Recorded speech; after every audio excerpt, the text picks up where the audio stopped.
ပ်စုံအောင်လမ်းမပေါ်ကချီတော်ရက်ကွက်မှာရှိပါတယ်သူစီမှာဒီမုံပြတက်လက်ကိုပေးပြုံးနဲ့နန်းနမင်းနဲ့ရိုးရိုးလေးရတယ်ဒါမှမဟုတ်အချိုလေးရတယ်ဒါမှမဟုတ်ဒီလိုသီးစုံလေးနဲ့ပဲနဲ့ရောထားလေးရတယ်ပေါ့နော်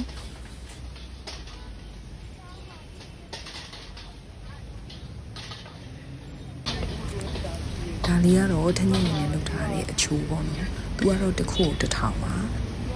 ခုနလိုမျိုးပဲနဲ့နန်းနမင်းနဲ့ရိုးရိုးဆိုလို့ရှိရင်တော့3ခုကို2000ပေါ့သီးစုံရဲ့ပဲရေရောလားဆိုရင်တော့တစ်ခု1000လို့ထင်ပါတယ်ဒါတိတိကျကျမလို့မပါဘူးလာဝယ်စားရည်လည်းအများကြီးပါပဲညနေ3နာရီလောက်မှစပြီးတော့ဖွင့်နေလို့ပြောပါတယ်ဒီချမ်းသာပလာဇာအထက်ဆုံးတော့မှချမ်းသာပလာဇာနေမြေဆောင်တို့လောက်မှရှိပါတယ်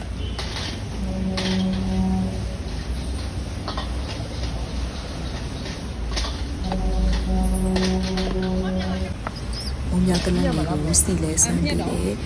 ဒီလမ်းလေးဖြူပြီးတယ်ပြီးတော့အချင်းလေးလည်းထည့်ပြီးတယ်ပေါ့နော်တော်တော်များများကြိုက်ကြလို့တော့မစားကြည့်ပါအောင်နော်ကဲဝယ်ပြီးတော့ပြန်လာပါပြီ